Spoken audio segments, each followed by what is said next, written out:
जय श्री कृष्ण। प्रिय साधकों, आज हम श्रीमद् भागवत गीता साधक संजीवनी टीका के अध्याय 1 से श्लोक 17 और 18 का पाठ करेंगे। इन श्लोकों में संजय ने धर्म पक्ष के महान योद्धाओं का उल्लेख किया है, जिन्होंने शंख बजाकर धर्म की विजय का उद्घोष किया। तो आइए इसे शुरू करते हैं। काशयश्च परमेशवासा शिखंडी च महारथा दृष्टद्युम्नो विराटश्च सात्यकिश्च पराजिता द्रुपदो द्रौपदेयाश्च सर्वशा पृथ्वीपते सौभद्रश्च महाबाहु शंखन दद्मो पृथक पृथक। अर्थात, हे राजन, श्रेष्ठ धनुष वाले काशीराज और महारथी शिखंडी तथा धृष्टद्युम्न एवं राजा विराट और अजय सात्यकी, राजा द्रुपद और द्रौपदी के 5 पुत्र तथा लंबी लंबी भुजाओं वाले सुभद्रा पुत्र अभिमन्यु, इन सभी ने सब ओर से अलग अलग अपने अपने शंख बजाए। इसकी व्याख्या इस प्रकार है। काशयश्च परमेशवासा, महारथी शिखंडी बहुत शूरवीर था। ये पहले जन्म में स्त्री काशीराज की कन्या अंबा था और इस जन्म में भी राजा द्रुपद को पुत्री रूप से प्राप्त हुआ था। आगे चलकर यही शिखंडी स्थूनाकरण नामक यक्ष से पुरुषत्व प्राप्त करके पुरुष बना। भीष्म जी इन सब बातों को जानते थे और शिखंडी को स्त्री ही समझते थे। इस कारण वे इस पर वाण नहीं चलाते थे।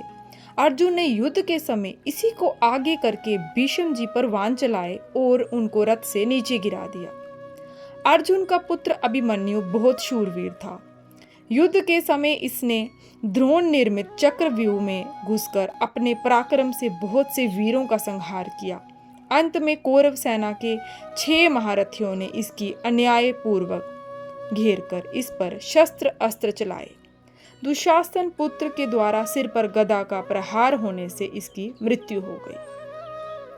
संजय ने शंखवादन के वर्णन में कौरव सेना के शूरवीरों में से केवल भीष्म जी का ही नाम लिया और पांडव सेना के शूरवीरों में से भगवान श्री कृष्ण, अर्जुन, भीम आदि 18 वीरों के नाम लिए। इससे ऐसा प्रतीत होता है कि संजय के मन में अधर्म के पक्ष कौरव सेना का आदर नहीं है, इसलिए वे अधर्म के पक्ष का अधिक वर्णन करना उचित नहीं समझते। परंतु उनके मन में धर्म के पक्ष पांडव सेना का आदर होने से और भगवान श्री कृष्ण का पांडवों के प्रति आदर भाव होने से वे उनके पक्ष का ही अधिक वर्णन करना उचित समझते हैं और उनके पक्ष का वर्णन करने में ही उनको आनंद आ रहा है। संबंध: पांडव सेना के शंखवादन का कौरव सेना पर क्या असर हुआ, इसको आगे के श्लोक में कहते हैं। प्रिय साधकों, इस श्लोक में हमने समझा कि धर्म पक्ष के सब योद्धा, चाहे बड़े हों या छोटे, सभी ने मिलकर शंख बजाया। यह एकता की उनकी सच्ची शक्ति थी। जीवन में भी जब हम भगवान और धर्म के साथ एक मन होकर खड़े होते हैं तो विजय निश्चित होती है। वीडियो को अंत तक देखने के लिए धन्यवाद। कृपया चैनल को सब्सक्राइब करें और अगले श्लोक का इंतज़ार करें। जय श्री कृष्ण।